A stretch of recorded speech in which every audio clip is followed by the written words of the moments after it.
আহা, অপূর্ব স্বাদের এই রান্না না দেখলে বন্ধুরা খুব মিস করবে।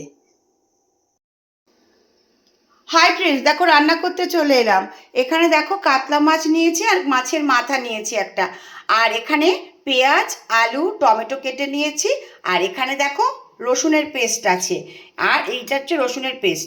আর এখানে আমি একটা মশলার পেস্ট করে নিয়েছি, ধনে জিরের গুঁড়ো আদা বাটা, আর কালারের জন্য দিয়েছি কাশ্মীরি মির্চ, আর কাঁচা লঙ্কা পেস্ট করে দিয়েছি, গরম মশলার গুঁড়ো আর হলুদ নুন এই দিয়ে এই পেস্টটাকে আমি তৈরি করে নিয়েছি। চলো তোমাদের সঙ্গে নিয়ে রান্নাটা শুরু করে দিই। হাই ফ্রেন্ডস, দেখো আমি রান্না করতে চলে এলাম। আমি রিনা, ওয়েস্ট বেঙ্গল ইন্ডিয়া থেকে বলছি। দেখো কাতলা মাছ রান্না করব। কাতলা মাছগুলোকে আগে আমি ভেজে নেব। মাছের মাথাগুলোকে আমি ভেজে নিলাম। আলুগুলো দিয়ে দেবো। আলুগুলোকে আমি সম্পূর্ণ লাল করে দেখো ভেজে তুলে নিচ্ছি। আমি এর মধ্যে একটু গোটা জিরে আর গোটা গরম মশলা, দারচিনি, ছোটো এলাচ, লবঙ্গ ফোড়নে দিয়ে দিলাম।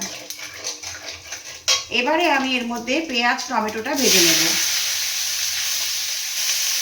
আমি পেঁয়াজ টমেটো আর রসুন ভালো করে ভেজে নিলাম। এবারে আমি এর মধ্যে মশলার পেস্টটাকে দিয়ে দিচ্ছি, যেটা আমি রেডি করে রেখেছিলাম। এবারে এটাকে আমি ভালো করে কষিয়ে নেব। তোমরা কারা কারা এইভাবে রান্না করো বন্ধুরা আমাকে বলবে। মশলাটা থেকে আমার সম্পূর্ণ তেল ছেড়ে দিয়েছে। এর মধ্যে আমি মাছের মাথাগুলোকে দিয়ে দিলাম, ভেজে রাখা মাথাগুলো। এর সাথে একটু নাড়াচাড়া করে আমি জল দিয়ে দেব। দেখো এটাকে আমি কষিয়ে নিলাম। এবারে আমি এর মধ্যে জল দিয়ে দিচ্ছি।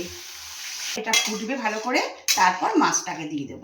আমার এটা ফুটে গেছে, ভালোভাবেই হয়ে গেছে। এর মধ্যে আমি এখন এই যে ভাজা মাছগুলোকে দিয়ে দিচ্ছি। দারুণ টেস্ট আসবে। একটু ঘি দিয়ে দিলাম। এইভাবে কাতলা মাছের কালিয়া খেতে তোমরা কে কে ভালোবাসো বন্ধুরা, আমাকে একটু অবশ্যই কমেন্ট সেকশানে জানাবে। আর এই রান্নাটা আমার অলমোস্ট ডান। আমি এবার বাটিতে সার্ভ করে দেব। কেমন হয়েছে অবশ্যই বলবে, কিন্তু অপেক্ষায় থাকলাম। কাতলা মাছের কালিয়া মাছের মাথা দিয়ে মাছ দিয়ে রান্না করে আমি বাটিতে সার্ভ করে দিয়েছি। ভিডিওটা ভালো লাগলে একটা লাইক কমেন্ট করো। এরপর আবার নেক্সট ভিডিওতে তোমাদের সামনে চলে আসবো। টাটা, ভালোবাসা নিও।